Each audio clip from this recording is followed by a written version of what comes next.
अस्सलाम वालेकुम viewers, I hope all of you will be fine. उम्मीद करती हूँ व्यूअर्स कि आप सब खैर खैरियत से होंगे। व्यूअर्स, आप लोगों से एक छोटी सी रिक्वेस्ट है, काइंडली मेरी वीडियो को लाइक और सब्सक्राइब ज़रूर कीजिए। अभी हम आते हैं व्यूअर्स अपने टॉपिक की तरफ। Today my topic is about kinds of verb. ठीक है, आज का जो हमारा टॉपिक है वो काइंड्स ऑफ वर्ब के बारे में है। जैसे कि हम जानते हैं कि there are three kinds of verb. So first one is transitive verb, the second one is intransitive verb and the third one is helping or auxiliary verb. अब वन बाय वन इन सबको हम डिफाइन करेंगे that what is it. So the first one is transitive verb. What is transitive verb? ठीक है, a verb is transitive if the action does not stop with the doers but passes from doer to an object। Transitive verb वो verb होता है जहाँ पर action stop नहीं होता बल्कि ऑब्जेक्ट तक जाता है, तो उसको हम ट्रांजिटिव वर्ब कहते हैं। It is called transitive verb. चलिए व्यूअर्स, हम कुछ एग्जाम्पल्स ले लेते हैं। एग्जाम्पल लेने से आप लोगों के माइंड की जो कन्फ्यूजन है वो दूर होती चली जाएगी। सो फर्स्ट हम एक सिंपल सा एग्जाम्पल लेते हैं, like I read a story.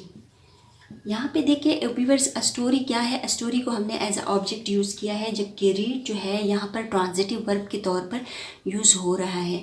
जैसे कि अभी हमने कहा कि ट्रांजिटिव वर्ब वो वर्ब होता है जिसका कोई ऑब्जेक्ट, मतलब जिसका ऑब्जेक्ट होता है। ठीक है, जिसका ऑब्जेक्ट होता है तो वो ट्रांजिटिव वर्ब कहलाता है।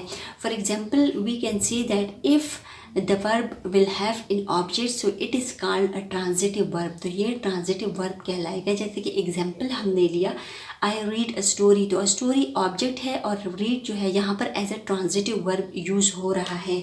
हम सेकेंड एग्जाम्पल ले लेते हैं। So the second example is we bought a car. यहाँ पर व्यूअर्स देखिए, आकार क्या है? कार जो है वो एज ऑब्जेक्ट यूज़ हो रहा है, जबकि बोट जो है वो ट्रांजिटिव वर्ब के तौर पर यूज़ हो रहा है कि हमने गाड़ी ख़रीदी। तो यहाँ पर बोट जो है उसको हमने as a transitive verb use किया है।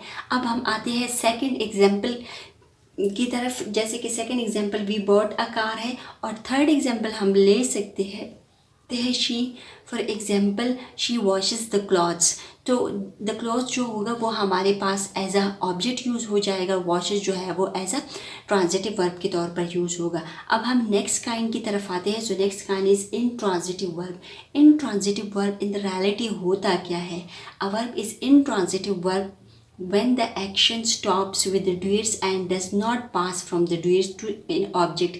जैसे कि हमने कहा कि ट्रांजिटिव वर्ब में हमारे पास ऑब्जेक्ट होता है, so in the same way in transitive verb में हमारे पास ऑब्जेक्ट नहीं होता। ठीक है, इसमें हम वर्ब को विदाउट ऑब्जेक्ट यूज़ करते हैं। फॉर एग्जांपल हम कह सकते हैं कि ही स्लीप्स।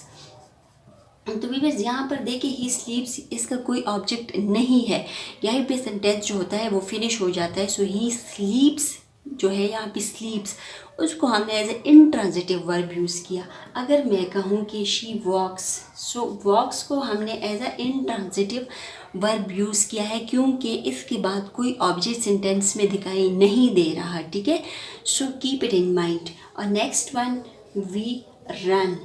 सो there run is use as a intransitive verb. Run को हमने as a intransitive verb use किया है।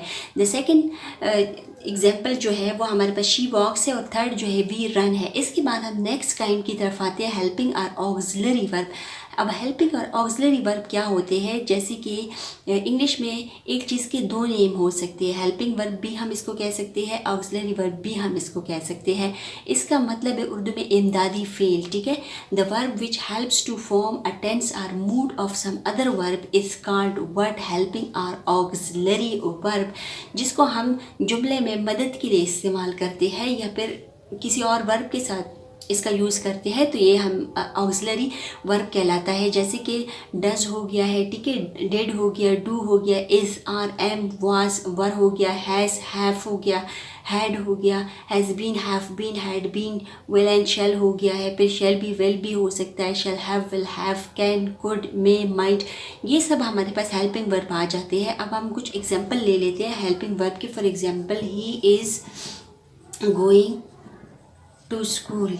तो यहाँ पर व्यूअर्स देखिए, इसको हमने as a helping verb use किया। ठीक है, like he is my brother, इसको हमने as a helping verb use किया। अगर मैं कहूँ he does not go to school, he does not go to school. तो यहाँ पर व्यूअर्स देखिए ये जो डज नॉट है इसको हमने as a helping verb use किया है, ठीक है। तो हेल्पिंग वर्ब पे मैं एक दूसरी क्लास भी लूँगी, इन डिटेल आप लोगों को बताऊँगी कि हेल्पिंग वर्ब के काइंड्स क्या है और इसका यूज़ कहाँ कहाँ पर होता है और कैसे कैसे होता है, ठीक है। तो अभी उम्मीद करती हूँ कि आप लोगों को transitive, intransitive and helping verb की समझ आई होगी। ट्रांजिटिव वर्ब वो होता है जिसका ऑब्जेक्ट होता है, इंट्रांजिटिव वर्ब का कोई ऑब्जेक्ट नहीं होता। और हेल्पिंग वर्ब या ऑक्सिलरी वर्ब जो होता है इसको हम एज ए इमदादी फ़ील यूज़ करते हैं, या the verb which helps to form a tense और मूड ऑफ अदर वर्ब, जिसको हम टेंसेस में यूज़ कर सकते हैं, ठीक है, या अदर फॉर्म ऑफ वर्ब की शेप में यूज़ कर सकते हैं। So it is called helping और ऑक्सिलरी वर्ब। उम्मीद करती हूँ व्यूअर्स कि आप लोगों को अच्छे तरीके से काइंड्स ऑफ वर्ब की समझ आई होगी। तब तक के लिए इजाज़त दीजिए, अल्लाह हाफ़िज़।